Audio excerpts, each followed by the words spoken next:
and those who came to the aid of those who were able to evacuate.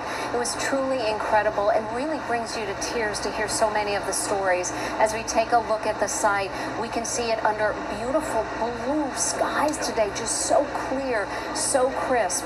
And what a poignant moment throughout today to be able to see the sun shining brightly on those who came here to remember and to reflect on all that they have been through. Okay, so we're asking two questions. Where were you on 9/11, and how can we create a better, stronger, faster America after any apocalypse? Okay, I was in the womb.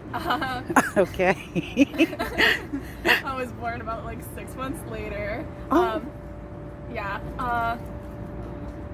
For in like terms of just like crisis reaction for that. I mean 9/11, like the whole community came together pretty much to take care of that, or not to take care of it, but to like deal with the damages and like help the families and stuff that were all affected.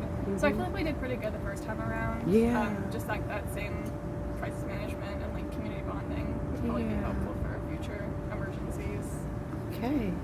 Excellent. Thank you. All right.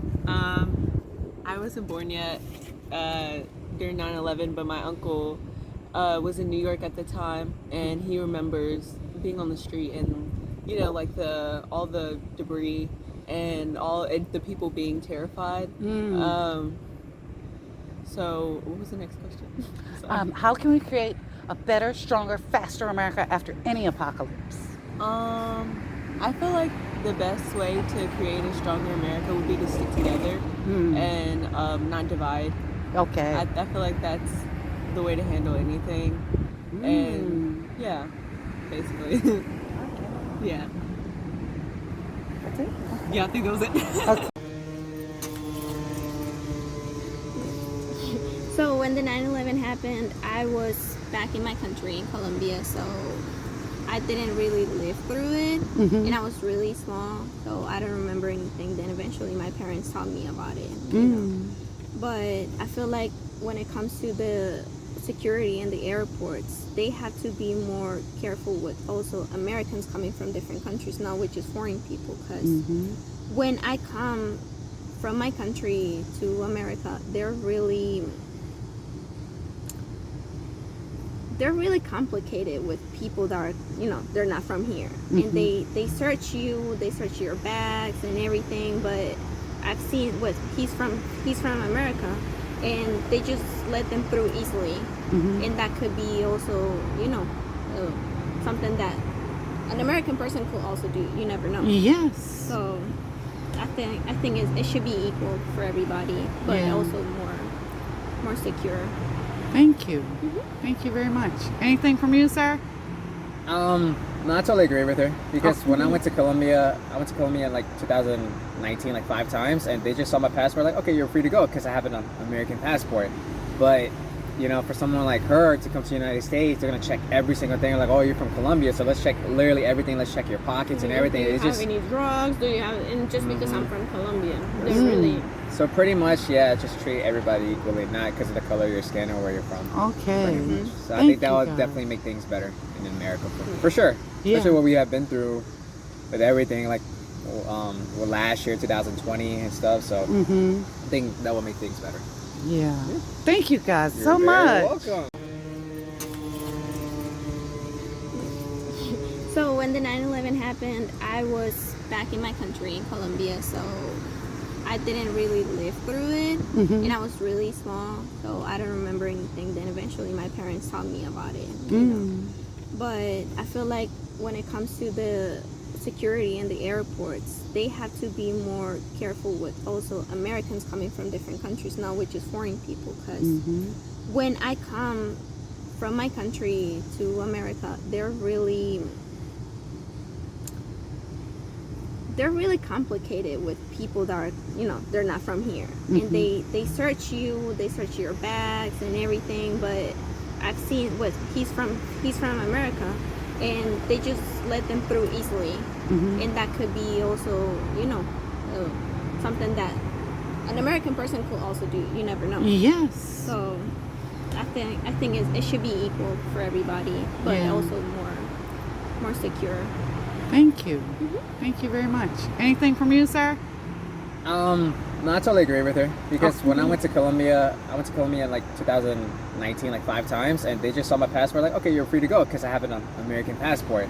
But you know, for someone like her to come to the United States, they're gonna check every single thing. Like, oh, you're from Colombia, so let's check literally everything. Let's check your pockets and everything. Do you It's have just any drugs? Do you have? And just because I'm from Colombia, they're really. so pretty much, yeah, just treat everybody equally, not because of the color of your skin or where you're from. Okay. So I Thank think that you, will guys. definitely make things better in America for sure.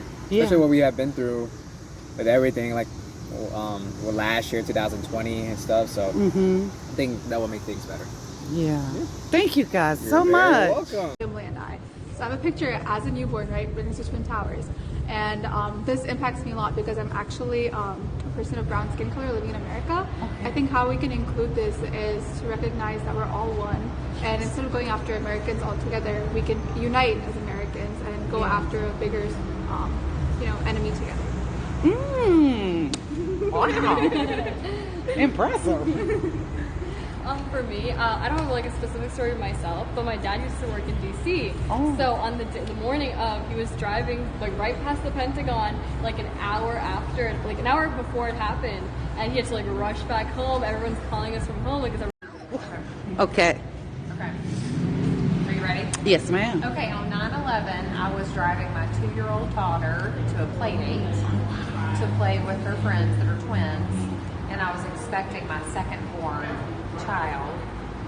So we heard it on the radio, and I met my friend at the park, and then we both just decided it was not a time to play. So we drove home, and I just sat on my couch and just cried all the day.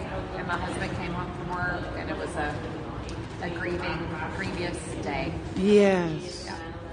That's all. That's what the day was. Wow. And Understood. my poor child is now. Do you mind face? For this, can I just do audio? Okay, that's fine. That's cool. You're recording? Cool. I don't remember where I was on 9/11. I was 1. I do remember that I was in daycare and my parents rushing to get me. I'll say that I guess I never really learned about it until a couple of years later. It was always a thing I knew that happened because like adults were always talking about it and it came up on the news, but I didn't understand why it happened, the ramifications of it, and how it's affected like the entire world we've grown up in, because it was very different from post like pre 9/11. Like it's like we now live in like a surveillance state where the government can just do whatever they want, or send drones to different people, to different countries that kill people. So it's definitely made things like I think like the stakes, at least for Americans, like personally, have gotten a lot higher since 9/11 because like it's made our government freak out. So I was watching like a Netflix docuseries on it recently, and it was really weird, like and interesting watching how the people in power at the time were immediately like, revenge. We're gonna strike back hard. There was, I mean, you might have seen the interview with, I'm forgetting the vice president's name at the time. Cheney. Dick Cheney.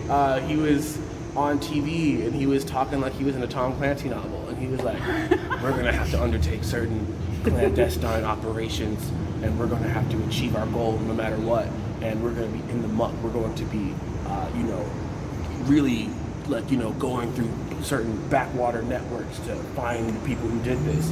And it was like a couple of days after 9/11, and he was on TV like, I'm a cowboy, instead of calming down the nation after they just watched 2 skyscrapers collapse on live TV. And it was just, I feel like that has just precipitated the way everything is now, especially with the way like the Republican Party is now, kind of, where people just say crazy stuff because they know like it'll get an emotional reaction. So yeah, I think not only from like the people of America, but also from the other people who did that too. Then like they'll know that if it's on live TV.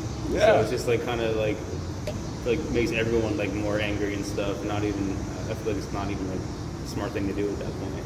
It's like the way it's kind of, I don't remember 9/11 at all too. I was like almost like 1 year old, but My sister, I know she was just like in elementary school. It was like kind of near-ish to Pentagon. So I remember like it was just like scary for my parents, and they like got her and stuff.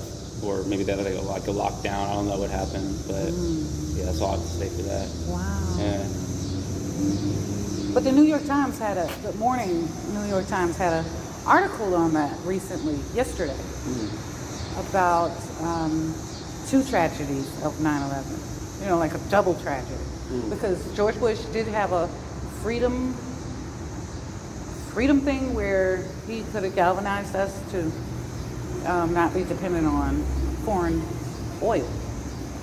And it kind of did the opposite. You sent a bunch of young men over there to die for foreign oil. Yeah, and that's where I don't get into conspiracy theories, but I want to listen to what you guys have to say about a better, stronger, faster America after any apocalypse. I think like working together collectively. Okay. I don't think our current system of economics is working for most people. I think that if we were to go into an apocalypse scenario and then just keep doing what we're already doing, we would very quickly end up back in a similar situation where there are very few people on the top with all the power who would be able to save themselves, and everyone else is just like thrown to the wolves, basically. And I think it's very much intentional, but it can't be like that if we're going to survive. Right. Any ideas, sir? I disagree with that. I don't really have anything else to say on top of that. I had to think for a minute for that. Okay. But, no, I appreciate you asking this stuff. Oh, great. Thank you.